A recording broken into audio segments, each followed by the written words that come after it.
Quando mergulhamos, a pressão da água afeta todos os espaços aéreos e a sua respiração. Os espaços aéreos incluem os pulmões, seios faciais e orelhas médias. Também podemos ter espaços aéreos em nosso estômago, intestinos e dentes.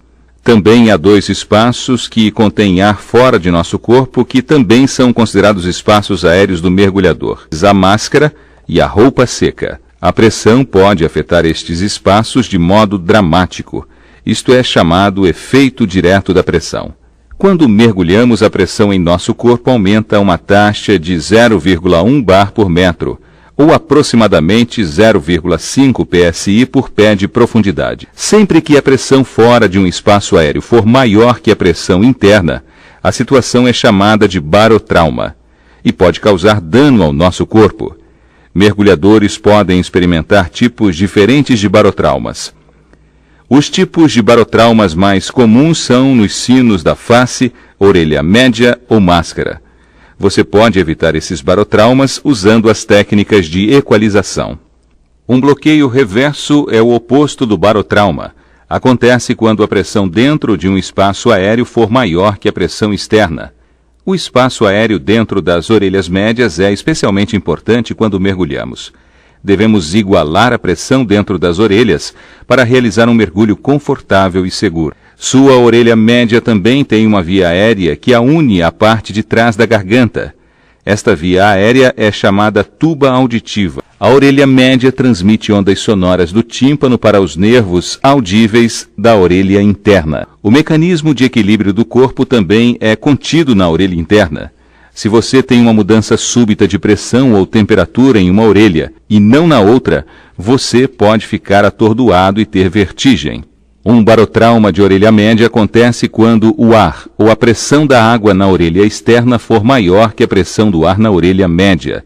Para igualar a pressão, devemos mandar ar através da tuba auditiva para a orelha média. Se não puder igualar suas orelhas durante um mergulho, você deve terminar o mergulho e retornar à superfície. Quando mergulhamos, a pressão na orelha externa aumenta e empurra o tímpano.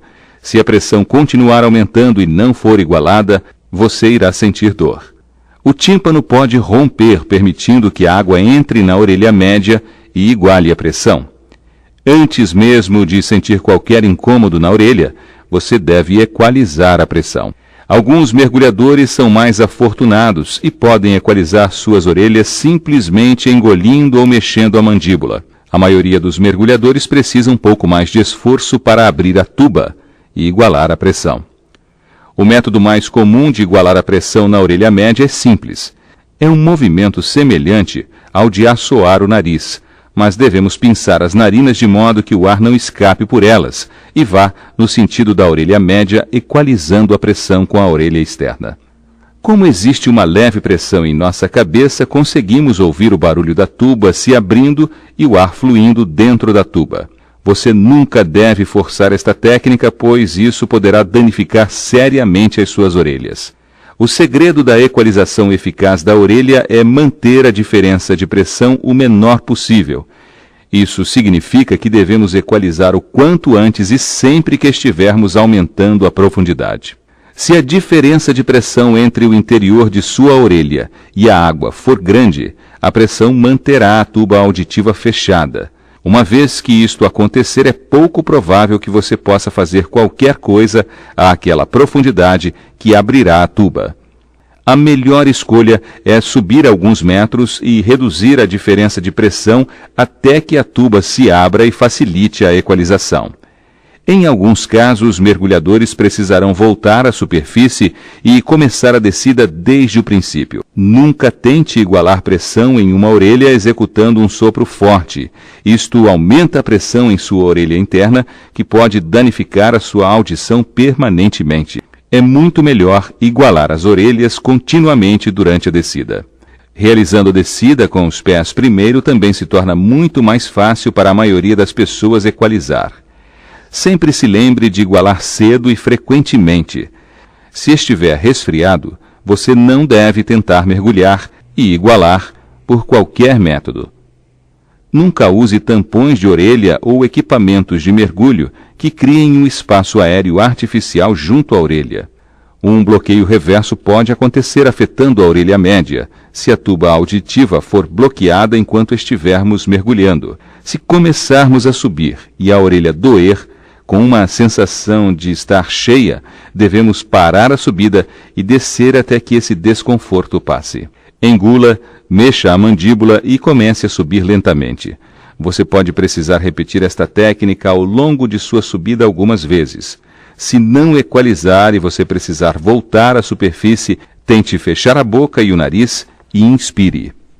Se nada adiantar, suba o mais lentamente possível. Cada um dos seios é conectado à via aérea nasal por uma passagem de ar. Sob condições normais, as passagens para os seios estarão abertas. Porém, se houver um resfriado ou congestão devido a alergias ou outras razões, os seios entupirão.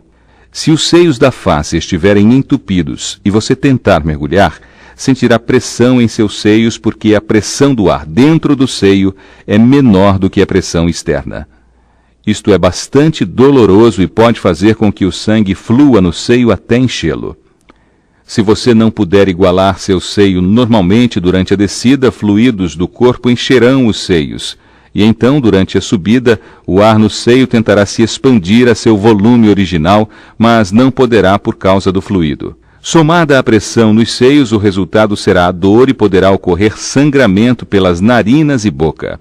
Qualquer gás que se forme no estômago ou intestinos durante o mergulho se expandirá durante a subida. Isto pode causar desconforto, criando pressão. Para prevenir a situação, evite comer alimentos que produzem gases antes de mergulhar.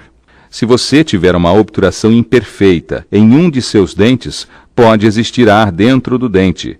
Quando você descer, o ar será comprimido e isso vai causar dor. Se você continuar mergulhando, ar comprimido pode encher o espaço do dente e pode soltar a obturação ou até mesmo fraturar o dente. Com o aumento da pressão durante a descida, a máscara é empurrada contra a face do mergulhador porque o ar dentro da máscara está sendo comprimido. Se você não acrescentar ar na sua máscara, a baixa pressão do ar dentro dela fará ela grudar firmemente em sua face, causando dano ao tecido. Isto é conhecido como barotrauma de máscara. Você nunca deve ter este tipo de dano, pois é muito fácil equalizar a pressão dentro de sua máscara. Basta exalar uma pequena quantia de ar pelo nariz dentro dela. Se usar uma roupa seca, você terá um espaço aéreo ao redor do corpo. Conforme aumenta a profundidade, o ar dentro da roupa comprimirá. Para impedir o barotrauma, simplesmente acrescente ar à roupa, usando a válvula de inflagem. Sempre que respiramos ar comprimido sob pressão, somos expostos ao risco de uma superexpansão pulmonar. Estes danos são raros e a maioria dos mergulhadores nunca vai passar por eles. Mas como oferecem riscos à vida, devemos entender as causas e como lidar com eles caso ocorram. Sob condições normais, quando retornamos à superfície, inspiramos e exalamos de uma maneira relaxada. Exalamos o ar comprimido dos pulmões antes que ele possa se expandir como resultado da diminuição da pressão. Se prendermos a respiração, podemos sofrer um sério dano pulmonar. Com sua via aérea fechada, o ar que se expande em seus pulmões fará com que os alvéolos se rompam quando atingirem o volume máximo. Não existe uma sensação de desconforto que avise que esta ruptura está perto de acontecer. Este tipo de acidente geralmente acontece quando os mergulhadores apavoram-se debaixo d'água e fazem uma subida rápida prendendo a respiração. Respirando normalmente durante a subida, você não terá problemas de superexpansão pulmonar. O resultado mais sério de uma superexpansão pulmonar é a embolia aérea. O maior perigo nesta situação é que uma tomada de ar bloqueará o fluxo de sangue ao cérebro. Uma embolia aérea pode causar inconsciência, paralisia, lesão cerebral permanente e morte. É um dos mais sérios acidentes de mergulho. Se houver rupturas pulmonares e o ar escapar para fora da pleura, que cerca os pulmões, o ar pode causar uma condição conhecida como pneumotórax. Se o ar dos pulmões tiver como rota a cavidade do tórax debaixo do osso externo, causa uma condição conhecida como enfisema de mediastino.